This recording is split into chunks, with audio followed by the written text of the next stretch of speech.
서울시민 인권헌장 제정을 위한 공청회가 이른바 동성애 반대론자들에 의해서 무산됐습니다. 시민에 대한 차별, 특히 성소수자 차별 금지를 규정한 조항이 문제로 지적됐습니다. 오늘 공청회장을 점거한 한 단체는 박원순 시장이 죄악을 옹호하려 한다고 비판했습니다. 노지민 PD와 함께 알아보도록 하겠습니다. 어서 오십시오. 안녕하십니까. 네, 오늘 서울시민 인권헌장을 만들기 위한 공청회가 있었는데요. 거기서 일이 벌어졌죠. 어떻게 된 일입니까?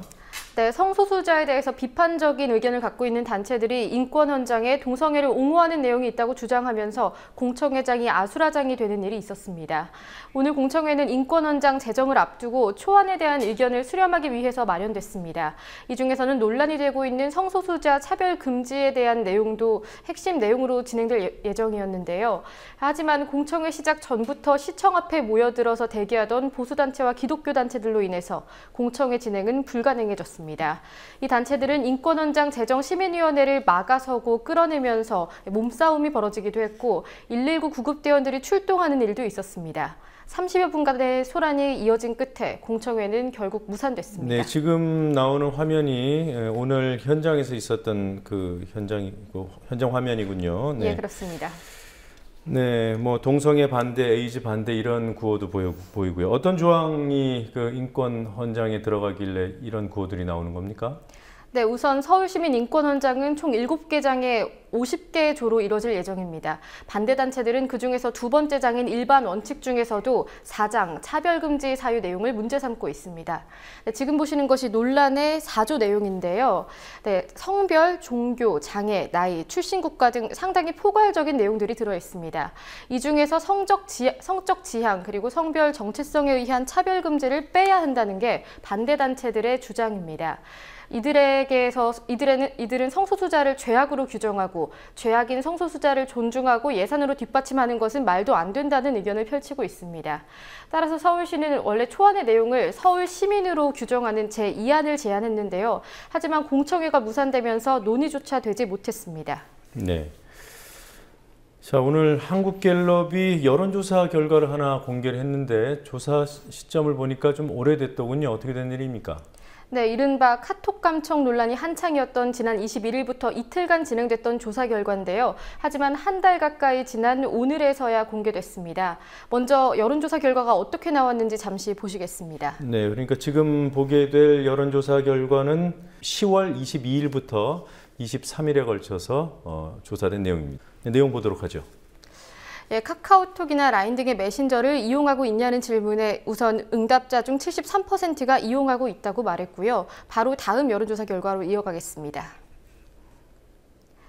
네, 이 중에서 메신저를 이용하는 응답자 중에서 메신저의 대화 내용 검열에 대해서 우려하냐는 질문에 대해서는 매우 그리고 어느 정도 우려하다고 응답한 응답자가 70%에 가깝게 나타났습니다. 반면에 별로 또는 전혀 우려하지 않는다고 응답한 응답자는 30%뿐이었습니다. 네. 네, 그리고 마지막으로 하나 더 보시면요. 검경의 대화 내용 제출 요청에 대해서 메신저 회사가 어떻게 해야 하냐는 조사 결과도 있었는데 이 경우에는 찬반이 팽팽하게 맞섰습니다. 개인정보를 보호하기 위해서 제출해서는 안 된다는 의견이 45%, 수사를 위해서 제출해야 한다는 의견이 46%였습니다.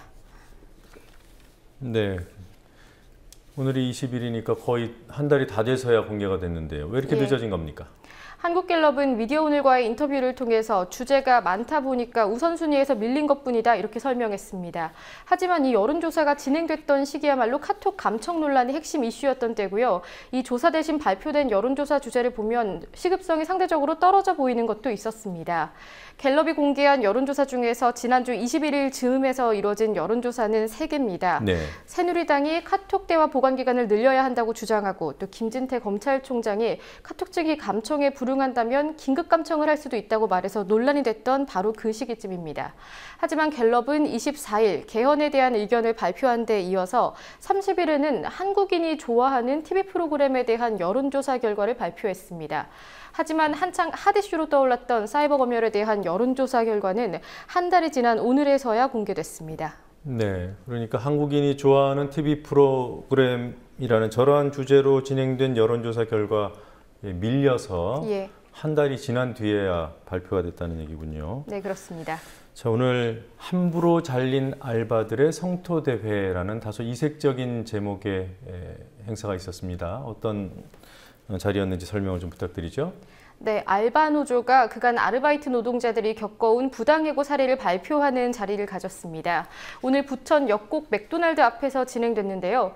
이 자리에는 지난 5월 뉴스케이가 보도했던 맥도날드의 주요 수당 미지급 꼼수 폭로자인 이가현 씨도 해고 노동자로서 참여했습니다. 이 씨는 지난 9월 동료들이 노조 활동을 불편해한다는 이유로 내일부터 나오지 말라는 통보를 받았습니다. 이 말은 점장이 한 말이었습니다. 네.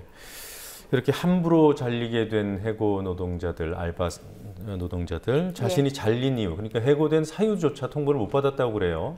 네, 그렇습니다. 알바노조는 이른바 함부로 잘린 알바 노동자에 대한 여론조사를 진행해서 결과도 발표했는데요. 해고된 알바 노동자 중에서 약 40%는 자신이 왜 잘리게 됐는지 해고 사유조차 몰랐고 55.3%는 사유를 고지받긴 했지만 정당하지 않았다고 답했습니다. 게다가 전화나 카톡, 문자메시지 등으로 일방적인 해고 통보를 받았다는 응답자는 무려 62% 수준이었습니다. 그런데 잠시 화면을 보시면요. 네, 지금 보시는 것은 근로기준법상에 규정되어 있는 해고 관련 조항입니다. 26조에 보시면 사용자는 근로자를 해고하려면 적어도 30일 전에는 예고를 해야 하고 또 30일 전에 예고를 하지 않았을 때는 31분 이상의 통상임금을 지급해야 한다고 규정되어 있습니다. 또한 해고 사유와 해고 시기를 서면으로 통지해야 하고 이렇게 서면으로 통지해야만 해고의 효력이 있다고 되어 있습니다. 네. 자, 세월호 진상조사특별위원회 구성을 해야 되는 시점이 다가온 것 같습니다. 일정은 이제 시작이 되는 모양이에요. 내일부터입니까?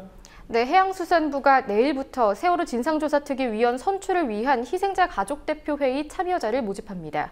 희생자 가족들은 17명의 진상조사위원 중에서 3명에 대한 선출권이 있습니다. 최종 선출은 다음 달 6일인데요. 희생자 가족대표회의의 논의를 통해서 결정됩니다.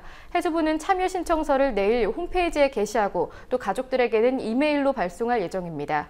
참여를 원하는 가족은 신청서를 안산 경기도미술관 또는 인천 YWCA 회관에 방문하거나 우편을 통해서 접수할 수 있습니다. 네. 자, 삼성전자가 특이한 상을 받았습니다. 예. 피노키오 상이라고요. 네, 프랑스 비영리 단체들이 지난 2008년부터 환경 파괴나 인권 침해를 저지른 기업을 대상으로 발표하는 상인데요. 잘못을 저지르고도 책임 회피로 일관하는 기업들을 거짓말쟁이로 규정하면서 거짓말의 상징인 피노키오의 이름을 붙인 겁니다. 피노키오상은 추악한 수익, 이기적인 수익, 환경을 파괴한 탐욕 등 3개 분야로 나뉘어져 있는데요. 이 중에서 삼성전자는 올해 가장 추악한 수익을 추구한 기업으로 선정됐습니다. 네.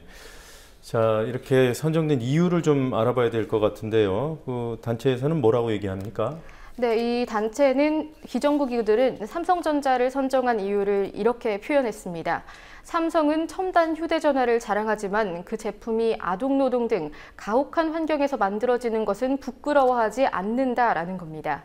지난 7월 미국 인권단체인 그린 아메리카는 삼성전자의 중국 공장에서 미성년자들이 계약서도 없이 적은 임금으로 하루 11시간 이상 혹사당한다고 고발했는데요. 이것이 삼성전자가 추악한 수익 추구 기업으로서 피노키오상을 받게 된 결정적인 이유였습니다. 삼성전자는 지난해 피노키오상 참여기구인 국민연대 등으로부터 중국 하청공장의 인권을 침해했다는 혐의로 현지 법원에 기소됐는데요. 하지만 삼성전자 측은 아동공 채용에 대한 무관용 원칙을 적용하고 또 주기적으로 근로환경 점검 조사를 하고 있다고 해명한 상태입니다. 네, 오늘 여기까지 듣겠습니다. 수고했습니다.